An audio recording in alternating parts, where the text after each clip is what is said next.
대통령 체포로 오동훈 공수처장은 한시름 놓은 듯합니다. 기자들 질문에 답이 없는 건 평소와 비슷하지만 이런 밝은 표정이 출근길에 포착이 됐습니다. 반면 울상인 곳도 있었는데요. 윤 대통령은 저의 오랜 친구입니다. 어젯밤에는 너무나 괴롭고 내가 좀 더 잘할 걸 자책하면서 정치가 뭔지 깊은 회의를 느끼면서 제대로 잠을 못 잤습니다. 이렇게 표정이 엇갈린 가운데 어제 조사 내내 묵비권을 행사했던 윤석열 대통령이 오늘은 급기야 조사를 거부하기에 이르렀습니다. 처음에는 건강상 이유로 오전 조사를 연기했다가 그 다음엔 어제 충분히 얘기를 다 했다라고 하면서 버티기에 들어갔습니다. 어제 아침 대통령을 만났던 한 의원은 대통령이 했던 말을 이렇게 전했는데요. 이 조사 거부의 근본적인 이유에는 이런 인식이 깔려 있는 것 같습니다. 만날 때 좌파 사법 카르텔이 얼마나 무도하고 무서운지 오늘 우리가 생생하게 보게 된다. 그런 말씀하시면서 대통령 측에선 우리 사법 체계를 부정하는 발언을 쏟아내고 있지만 그런 인식과는 관계없이 수사의 시계도 헌재의 시계도 째깍째깍 돌아가고 있습니다. 피로써 지켜온 헌법을 총칼로 파괴할 수 없다는 역사적 교훈을 이번 헌재 심판정에서 남겨야 할 것입니다. 그리고 지금 이 시각 대통령의 체포 적부심이 진행되고 있습니다. 어떤 결과가 나올지 지켜봐야겠습니다.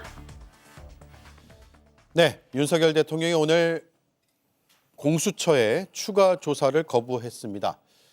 어제 충분히 조사를 다 받았다 이런 입장을 나타내고 있습니다. 윤곽근 법률 대리는 윤 대통령의 건강이 좋지 않다라고 하면서 충분히 조사를 받았다라고 하지만 또 언론 보도에 따르면 이름과 직업 주소를 물어도 대답을 안 했다라는 소식도 들어와 있습니다. 그래서 이걸 어떻게 봐야 될지 참 알 수가 없는 상황인데 일단 속보를 몇 가지 전해드리죠. 체포 적부심은 진행 중이고 조만간 결론이 납니다. 늦지 않게 나온다는 얘기가 들리고 있고요. 김용현 전 장관의 접견을 기각했던 판사가 심사 중입니다. 5시에 시작이 됐습니다. 그리고 윤 대통령 측은 대통령이 체포 적부심에 출석하지 않는다는 점을 공식적으로 발표했습니다.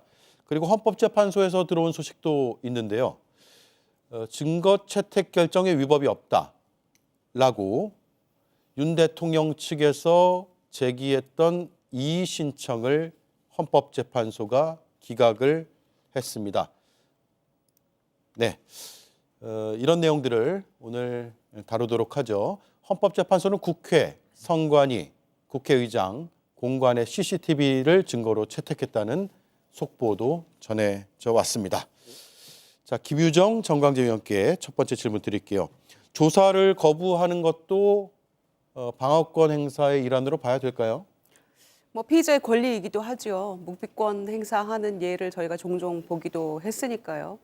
그런데 대통령이 그 반헌법적 계엄을 저질러 놓고 내란 수괴 피의자로서 법적 정치적 책임을 나는 다 하겠다라고 호기롭게 이야기를 했었는데 과연 이게 책임을 지는 모습인가라는 점에 대해서는 참 황당한 모습이다라고 밖에 볼 수 없고요. 예. 특히 묵비권을 행사했다고 심지어는 뭐 이제 본인의 성명 이런 것조차도 확인 안 하고 답을 아예 말을 하지를 않았다라고 얘기를 하던데 반성하고 국민께 사죄하는 의미에서 유구무원입니다라면 얼마나 좋았겠습니까? 근데 전혀 그런 모습은 아니고 끝까지 내가 잘했다는 것이고 특히 공수처가 수사 권한이 없다라는 계속 일관되게 얘기를 해왔는데 그 부분에 있어서 나는 수사받지 않겠다. 수사 권한이 없는 기관에 와서 이제 그런 입장을 견지하는 모습인 것 같아요.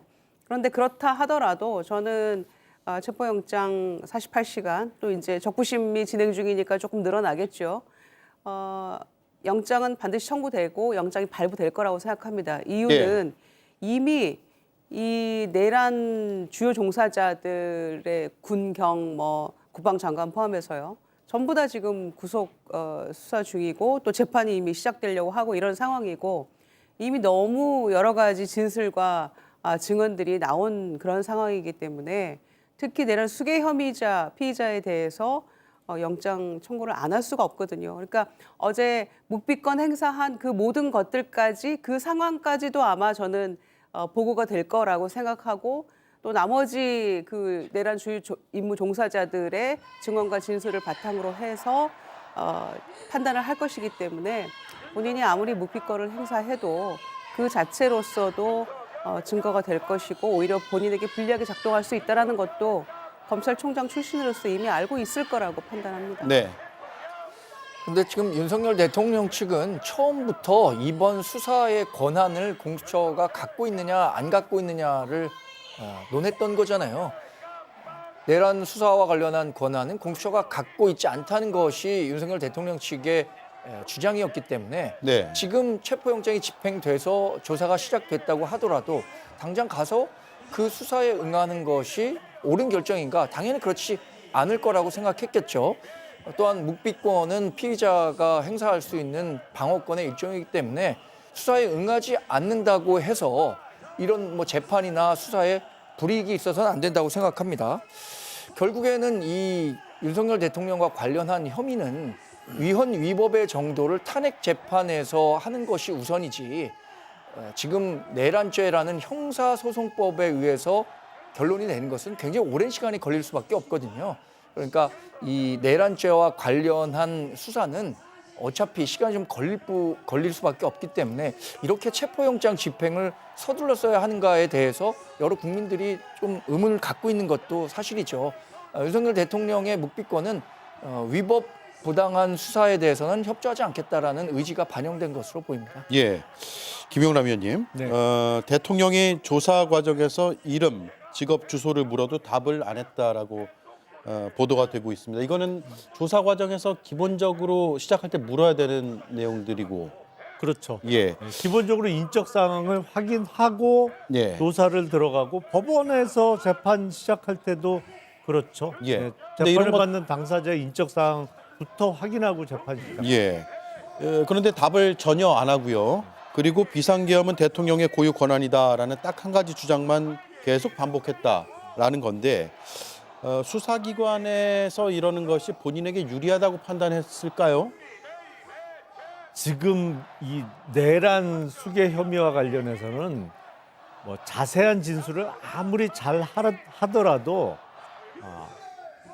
그 말을 만들어서 하지 않는 한 뭐 결코 수사 결과가 유리하게 나오지는 않을 겁니다. 예. 이 관련자들이 이미 김용현 전 국방부 장관을 비롯해서 뭐 수방사령관, 방첩사령관 등이 이미 불리한 진술들을 많이 했거든요. 그러니까 그런 상황에서 처음부터 공수처에 수사권이 없다라는 주장을 해온 입장에서는 어차피 수사에 성실히 임해봤자 본인에게 유리한 수사 결과를 기대하기는 어렵기 때문에 진술 거부권, 이른바 묵비권을 사용하면서 그냥 이 단계를 건너뛰려고 하는 것으로 보여요. 근데 진술 거부권이 법률상 보장되어 있는 피의자의 권리인 것은 분명하고 또 예. 그렇기 때문에 행사할 수도 있습니다만 법률상의 권리를 행사하고자 하면 법률상의 의무도 다 해야죠. 근데 지금까지는 한남동 대통령 관저에 머물고 있다고 하는 아주 특수한 상황을 이용해서 체포영장의 집행을 막아서고, 그러니까 법률상 어떤 법에 응해야 될 의무에 대해서는 조금도 인정을 안 했거든요. 네. 그 의무는 다하지 않고 권리는 매우 신속하게 충실하게 행사하고 있는 상황, 이렇게 생각이 됩니다. 예, 윤재관 의원님 지금 네. 구치소 안에서 경호를 해야 되냐 말아야 되냐 이거 가지고 논쟁까지 벌어졌다고 하는데 경호처는 구치소 내부 경호하겠다, 이른바 네. 구금 경호하겠다라고 네. 주장하고 있고 법무부에서는 안 된다. 네. 경내에 들어온 것은 안 되고 여기서부터는 구치소가 알아서 할 일이다라는 네. 주장인데 이런 상황까지 치닫게 됐어요. 참 황당한 경우고 대한민국의 수준에서 이런 논란이 벌어진다는 것 자체가 매우 당혹스러운 거 아닌가 싶고요. 한마디로 말하면 엽기 경호가 지금 계속 이어지고 있죠. 사실은 첫 출발부터 잘못됐습니다. 어제 관저에서 공처로 이동할 때 대통령 경호 차량을 가지고 이동을 했지 않습니까? 그때부터 사실은 특혜를 계속 인정해 주는 것이기 때문에 그것부터 잘못됐다고 저는 그렇게 생각을 했었고요. 특히나 이제 사람들의 상상 이상이 항상 벌어지기 때문에 교도소 내에서도 경호할지 모르니 그거에 대해서는 단호하게 교정당국이 쳐내야 된다라고 저희들이 입장을 밝혔습니다마는 예상하지 못했던 결과들이 계속 벌어지고 있는 상황입니다. 교도소 담장만 지금 경호를 하고 있고 교도소 안은 안 들어갔다 뭐 이 정도로 계속 얘기하고 있는데 참 말이 안 되는 게요. 첫 번째로는 어제 그 체포되기 전에 관저를 찾아온 국힘의원들에게 내란숙의 윤석열이 이런 말을 했다고 합니다. 들어가 있는 게 마음이 편하다. 예. 그렇게 편한 곳에 가 있는데 경호가 왜 필요합니까? 특히나 우리나라가 무슨 엘살바도르입니까? 에콰도르입니까? 교도소 안에서 어떤 사망 사고가 벌어져가지고 위험 시설이 있는 것도 아니고 부가적으로 가장 안전한 시설에 들어가 있는데 경호가 왜 필요한지 도대체 납득할 수 없는 상황이고요. 자신에게 부여된 여러 가지 의무사항을 전혀 하지 아니하고 특권만을 계속 바라는 모습이 교도소에까지 계속 연결되는 모습에 정말 경악을 금할 수 없습니다. 근데 어찌 생각해 보면 우리나라 그 지금의 상황에서 보면 이것도 뭐 예상할 수 있었던 일이 아닌가라고 자위하기도 합니다. 경호처 직원들이 안마를 하질 않나요? 폭죽놀이를 하질 않나? 예. 삼행시 짓기를 하고 생일 이벤트를 준비하고 이런 경호처이기 때문에 이런 자들이 경호처의 임무를 계속하고 있고 지금도 체포가 안 된 상태로 계속 되고 있기 때문에 엽기적인 경우가 좀 계속 이어지고 있다 이렇게 생각됩니다. 어떤 경우든 이건 바람직스럽지 않고 좌시돼서는 안 됩니다. 문제는 최상목입니다. 최상목 권한대행이 이러한 말도 안 되는 경우를 끊어내라, 중단해라 라고 해야 되는데 역시나 그자도 해야 할 일은 하지 않고 하지 말아야 할 일만 계속 하고 있는 것이죠. 그래서 최상목 권한대행이 즉각 중지하도록 요청을 해야 됩니다. 특히나 마지막으로 말씀드리는데 경호법에도 이거는 저는 어긋난다고 생각하거든요. 예. 현행 경호법이 제정된 이유는 경호가 자꾸 이탈의 가능성이 있기 때문에 그것을 경호의 범위를 최소한도로 한도를 지어지기 위해서 경호법을 제정했는데 경호법 5조에는 경호구역의 지정과 관련돼서 이렇게 조항을 규정하고 있습니다. 경호 목적상 불발표할 경우에 안전조치 등 위해 방지에 필요한 안전활동을 할 수 있다. 불가피한 경우가 그리고 안전이거든요. 안전이 보장되어 있는데 왜 경호구역으로 지정해서 경호를 하겠단 말입니까? 그래서 이 경호법 위반의 소지에도 분명하게 위반이 된다. 저는 그렇게 생각하거든요. 그렇기 때문에 지금 당장 중지해야 됩니다. 예. 구치소안이 위험한 곳인가라는 생각이 들게 마련일 것 같아요. 시청자들이 이런 소식을 들으면. 근데 법률적으로 한번 더 따져보면 누구 말이 맞는 거예요? 지금 대통령 측에서는 경호법을 근거로 들고 있고 법무부에서는 법무부 내부 규정 등에 따라서 그렇게 주장을 하면서 이게 주장이 맞부딪히고 있는데 맞부딪힌다고만 저희가 전해드릴 수는 없을 것 같아요. 이제 판단을 해야 될 것 같아요. 그러니까 기본적으로 그 경호처장이 판단해서 경호 목적을 위해서 어떤 대통령에 대한 위해가 발생할 수 있는 가능성이 있으면 그걸 경호 지역으로 지정할 수 있는 거잖아요. 예. 근데 서울구치소를 비롯한 구금시설은 국가보안 가급 시설입니다. 왜냐하면 외부하고 철저하게 차단되어 있고 거기 어떤 외부인이 그 안에 들어간다는 건 사실상 불가능에 가까울 정도로 네. 어떤 측면에서는 대통령 관저만큼 또는 그 이상으로 접근이 어려운 지역이잖아요. 구금시설이라는 것은.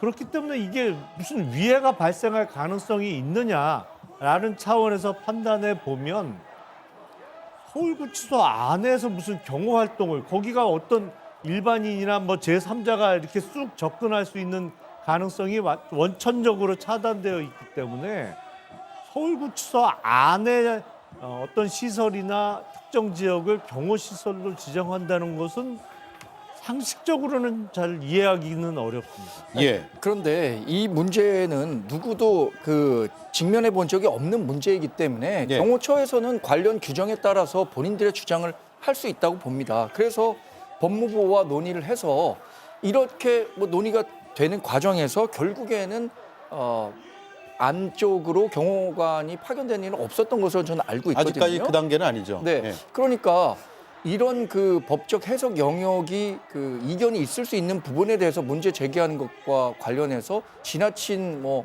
비난 여론을 만든다거나 그건 전 부적절하다고 보고 그 전에 얘기됐었던 뭐 경호 인력의 안마라든가 뭐 삼행시 짓기라든가 이런 건 뭐 문제 제기가 언론을 통해서 의혹이 제기되긴 했지만 그것이 뭐 강압적이었다든가 아니면 실제로 있었던 일이라든가에 대한 판단은 아직 나오지 않은 상황에서 이 문제와 그것을 연계시키는 것은 무리라고 생각합니다. 예. 근데 문제는 뭐냐면 경호처에서 계속 그 내부에 들어가서 경호를 해야 된다라고 주장을 하고 있기 때문에 이 문제가 불거진 거 아니겠습니까? 근데 지금 서울구치소처럼 안전한 곳이 어디 있어요? 그리고 호송하는 고수까지 호송 과정에서도 대통령이니까 예우를 했던 것이고 호송 차량 아닌 경호 차량 이용하게 했고 그다음에 지금도 뭐 열선이 깔린 독방도 뭐 2배 넓은 그런 곳에서 지금 특별 대우를 받고 있는 거잖아요. 근데 그 정도면 됐지. 그리고 밖에 또 경호원들이 있잖아요. 그래서 경호처가 이 서울구치소를 만약에 경호 내부에 들어갔을 때 경호를 하게 된다면 그 전체에 대한 관리가 들어가는데 이러면은 그 교도소하고 충돌하게 되는 부분이 분명히 있단 말이에요.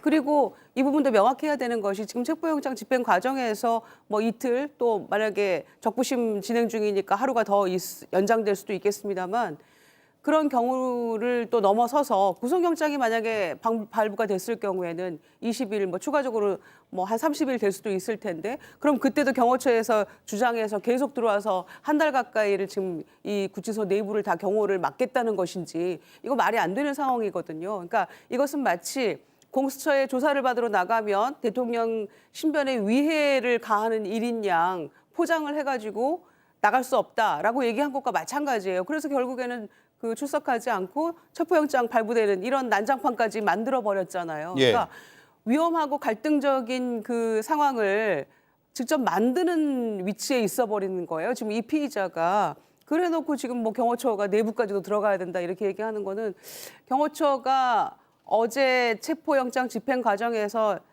경호관들이 참 현명한 선택을 잘했다고 판단합니다. 저는 공의에 어떤 입각해서 잘했다고 보는데 경호처는 또 뭐 수뇌부의 판단이겠습니다만은 이렇게 내부까지를 우리가 경호해야 한다라고 주장하는 것은 저는 맞지 않는 것 같아요. 예. 얘기 안 드리려고 했습니다.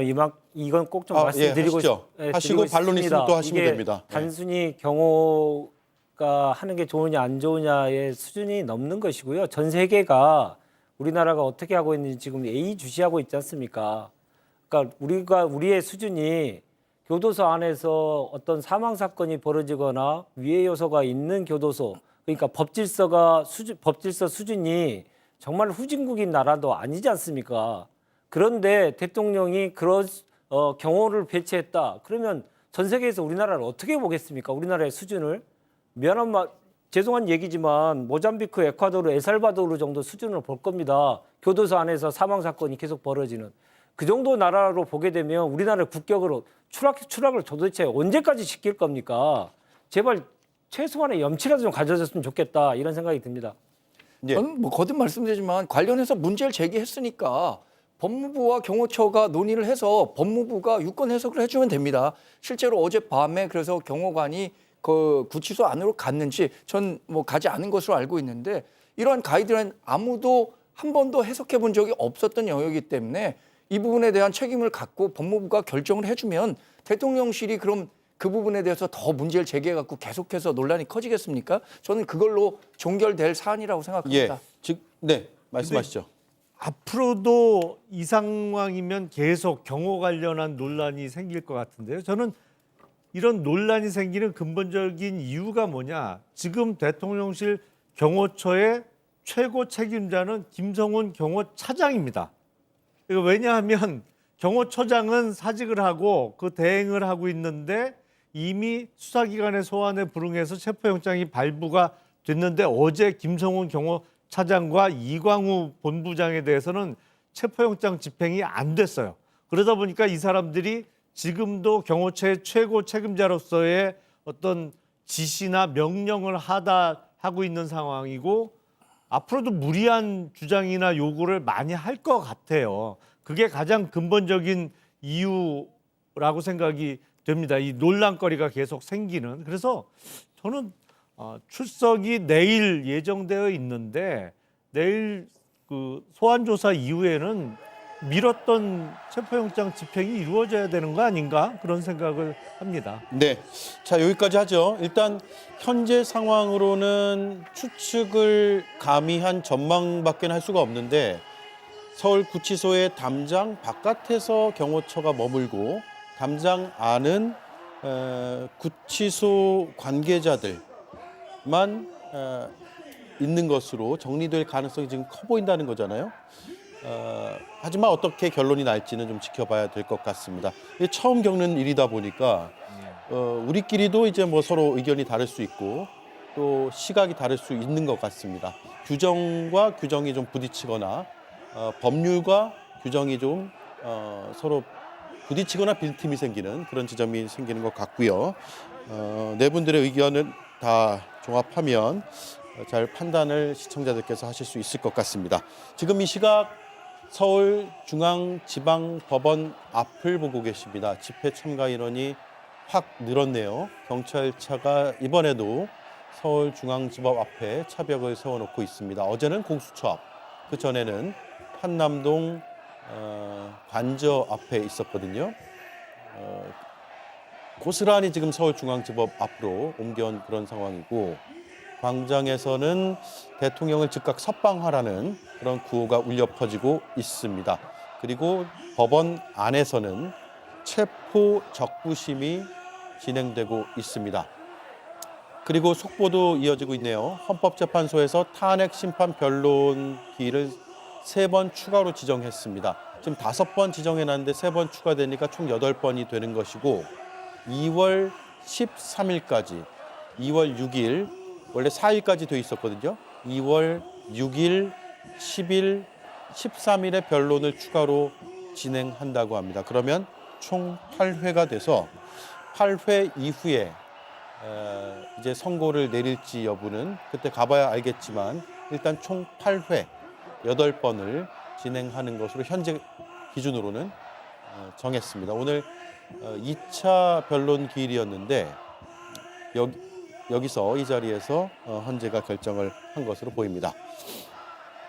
자, 서울중앙지법 앞의 모습을 보고 계시는데 지금 체포 적부심이 안에서 열리고 있기 때문입니다. 한 말씀씩 들어볼까요? 일단 정광재 위원님. 네. 이게 본인의 방어권 그리고 보장된 권리 행사잖아요. 예. 물론 앞서서 의무를 다하지 않고 권리만 앞세운다라는 비판도 나온다는 점을 저희가 짚었는데요. 어떻게 보고 계십니까? 뭐 대부분 피의자들은 그런 셈이죠. 자신들의 권리를 충분히 주장하려고 하는 거고 체포 적부심 신청이라는 게 사실 체포가 되면 48시간밖에 이제 신체 구금을 못 하기 때문에 예. 체포 적부심의 유효성에 대해서는 법조계에서 뭐 여러 의견이 있는 걸로 알고 있습니다. 실제로 체포 적부심을 신청하는 경우가 많지 않다고 하는데 뭐 윤석열 대통령 측에서는 그게 체포 영장이 서울 서부지법에서 나왔기 때문에 이것을 관할 법원인 서울중앙지법에서 받았어야 하는데 그렇지 않았기 때문에 이 체포가 부적절하다, 부당하다라고 얘기하고 있는 거잖아요. 그래서 서울 체포 적부심 심사도 서울중앙지법에 했고 조만간 이 서울중앙지법에서 결론을 내줄 테니까 이게 유효한 체포였는지 그렇지 않았는지 결론이 나면 대통령 측도 수긍할 수밖에 없는 단계로 갈 거라고 생각합니다. 예. 만약에 뭐 부당한 체포였다라고 한다면 바로 출두가 되겠죠. 저희가 입이 아프게 얘기를 했었는데 이 불법 체포영장이라고 계속 그 대통령 측에서 주장하고 있는 거 아닙니까? 차제에 중앙지법에 이 적부심 신청을 했기 때문에 이 논란을 없앨 수 있는 그냥 계기가 되겠다라는 예. 생각도 해봅니다. 그러니까 서부지법에서 1차 체포영장 발부가 됐어요. 두 번째 피의자 측에서 이의 신청했는데 조목조목 이유를 대면서 기각을 했어요. 그리고 세 번째 2차 영장이 발부가 된 겁니다. 그 정도면 물러나야죠. 불법 영장이라고 하는데 관할 구역이 아니다는 얘기 하는데 단서 조항에 그 주소지가 있으면 된다고 나와 있잖아요. 네. 이게 만약에 적법하지 않았다면 체포영장이 발부될 리 없죠. 이 신청이 기각될 리 없었겠죠. 세 번째까지 도래했는데도 계속해서 이걸 불법이라고 주장하는 거는 그냥 이것도 시간 끌기고 계속 지지자들에게 나 억울하다, 나 희생자다, 피해자다 이러면서 메시지 보내려는 시도밖에 보여지지 않는데요. 차제에 중앙지법에 이 판단을 맡겼기 때문에 문제가 있다면은 인용을 하겠죠. 문제 있다라고. 그런데 중앙지법 노래를 불렀기 때문에 오히려 이 적부심을 거기에서 깔끔하게 판단해주면 더 이상 이 체포영장에 대해서 왈가왈부를 하지 않을 거라는 생각이 들기 때문에 네. 차라리 잘 됐다라는 차라리 잘 생각입니다. 됐다. 네. 예. 그러네요. 서부지법에서 발부한 것 자체가 무효이고 위법하다라고 주장을 했기 때문에 그것을 서울중앙지법에 하라라고 주장을 해서 서울중앙지법에서 오늘 판단을 내린다면 더 이상 그 주장이 이제 유효하지 않은 주장이 돼버리는 거네요. 김용남 의원님. 네. 체포 적부심은 사실 기자들도 언론 활동을 하면서 잘 쓰지 않는 용어입니다. 저희가 접하기가 어려운 제도인데 그래서 시간이 얼마나 걸리는지가 궁금하고 네.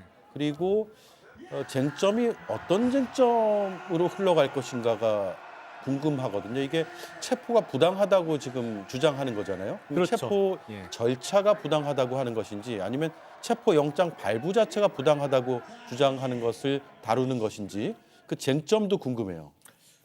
실무적으로는 체포 적부심은 거의 일어나지 않습니다. 예. 그러니까 우리가 체포와 구속 단계에서 각 적부심 제도를 마련하고 있습니다만 통상의 경우에는 체포 시간은 48시간 이내로 단기간이기 때문에 적부심을 신청하더라도 보통 구속 적부심을 신청하죠. 그래서 구속 적부심을 신청하면 그 적부심을 판단하는 법원에 수사 기록이 가서 보통 하루 정도 지난 다음에 판단 결과와 수사 기록이 수사기관으로 돌아옵니다. 그래서 구속 기간이 그 기록이 법원에 가 있던 시간 동안은 추가로 더 늘어나는 효과가 나오는 것인데 지금 처음부터 서울 서부지방법원이 체포영장을 발부한 것이 위법하다는 주장을 했기 때문에 네. 그 체포영장 발부의 적법성을 다투는 것 같아요. 예. 그래서 서울중앙지법에서 기록은 이미 중앙지법으로 가 있을 것이고요. 그 담당하는 판사가 변호인들의 의견을 듣고 이제 기록과 이런 걸 검토해서 결론을 낼 텐데 구속적 부심 같으면 아마 내일쯤 결론이 날 것 같다라고 제가 예상을 말씀드릴 수 있을 것 같은데 이 체포적 부심은 거의 사례가 없어서 네. 오늘 안으로 나올지 아니면 구속적 부심과 같이 내일쯤 결론이 나올지는 미리 예단하기는 좀 어렵습니다. 예. 그렇죠. 구속 기간은 10일에서 연장하면 20일인데 예. 체포는 48시간이란 말이에요. 그렇죠. 워낙 기간이 짧기 때문에 체포적 부심은 거의 실무상 활용되는 경우가 없어요. 근데 원래는 어제 오전 10시 33분에 체포가 됐기 때문에 금요일 오전 10시 33분까지가 체포 시한인데 이게 체포 적부심을 신청했기 때문에 기록이 법원에 갔다가 다시 공수처로 돌아오는 시간만큼은 체포 시간이 늘어나는 겁니다. 예. 그러니까 금요일 날 오전 10시가 아니고 만약에 내일 기록이 돌아온다고 하면 하루가 더 체포 시간이 연장되는 거예요. 예. 그러면 체포 적부심이 끝난 시점이 아니라 그게 기록이 돌아오는 시점이에요. 예. 그렇기 때문에 참 실무적으로는 접하기 어려운 사건인데 글쎄요. 저는 서울 서부지방법원이 이 사건과 관련해서 전혀 관할권이 없다고 판단하기는 어렵기 때문에 네. 결론적으로 말씀드리면 이 적부심은 받아들여지지 않을 가능성이 매우 높지 않을까. 예. 체포 시한만 늘어나고 애매해지는 게 이게 구속적 체포 적부심을 신청하지 않았다고 하면 지금 조사를 거부하고 있기 때문에 아마 오늘 밤에 구속영장 청구를 공수처에서 했을 가능성이 높은데 지금 기록이 공수처에 없어요. 그렇기 때문에 구속영장 청구는 기록이 다시 공수처로 돌아온 이후인 내일 이후에나 가능하지 않을까 싶습니다. 예, 그렇군요. 하여튼 그래서 공수처도 이 체포적부심 결과를 보고 구속영장 청구 여부를 결론 내리겠다고 했으니까 지켜봐야 될 것 같고요. 저희가 뭐 다양한 그 장르에서 신규원을 열고 있기 때문에 경호도 입틀막 경우에서 이제 구치소 경우도 고민해야 되고 이 건도 체포적부심도 정말 유례없는 일을 하고 있기 때문에 이조차도 이제 거의 케이스 스터디로 들어가야 되지 않나 싶습니다. 예, 윤재관 의원님. 네. 대통령이 원래는 직접 출석하는 것도 검토한다라는 얘기가 들렸는데 나오지 않았어요. 네. 석동원 변호사의 입에 통해서 그런 의견이 나왔죠. 그런 입장이 나왔는데 석 변호사가 어떤 사람인지가 이번에 정확히 드러났죠.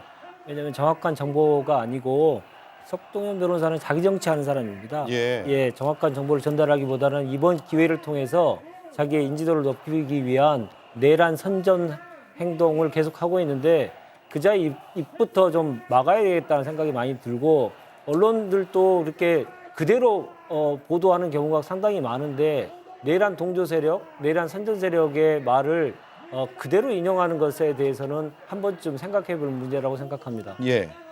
자, 마지막 질문으로요. 김용남 의원님. 체포적부심이 입에 이게 안 붙어요. 자꾸 발음도 틀립니다.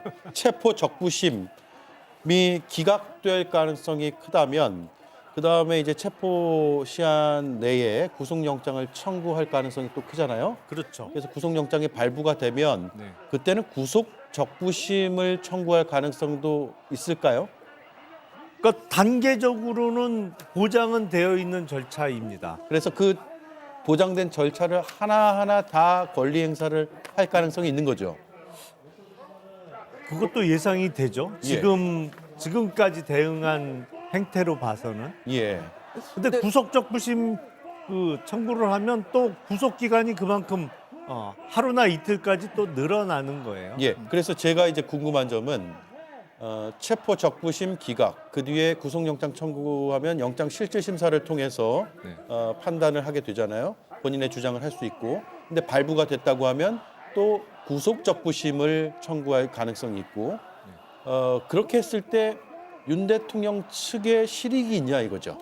보통의 경우에는 변호사들이 피의자가 적부심을 해달라고 하더라도 말립니다. 이 같은 경우에는. 예. 이게 법원에서 받아들여질 가능성은 거의 없고 법원으로 하여금 더 안 좋은 인상만 남겨둔다. 예를 들어서 구속이 됐는데도 지금 반성은 전혀 안 하고 하루라도 빨리 당장 나가야 된다. 나는 지금 구속이 억울하다는 주장만 해서 결과적으로는 재판 결과에 안 좋은 영향을 끼칠 수 있으니 예. 실익이 없는 적부심은 청구하지 않는 거로 합시다. 그래갖고 보통의 경우는 설득해서 단념을 시키죠.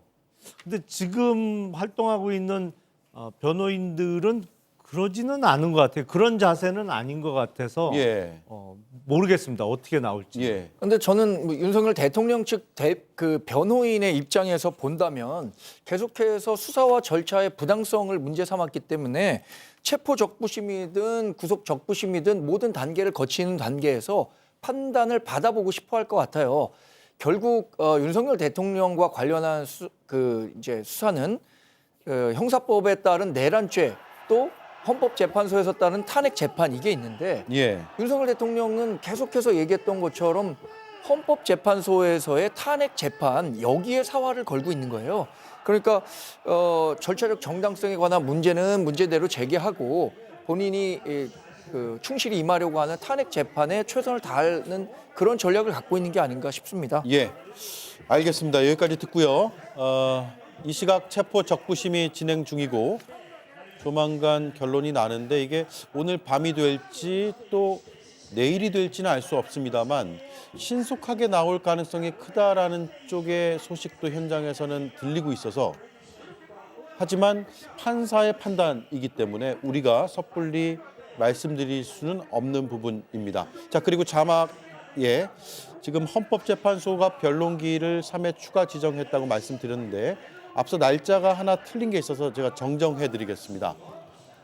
2월 6일, 2월 11일, 2월 13일 이렇게 3회가 추가 지정이 됐고요. 앞서 나간 날짜가 잘못된 부분은 정정해 드리겠습니다. 죄송합니다.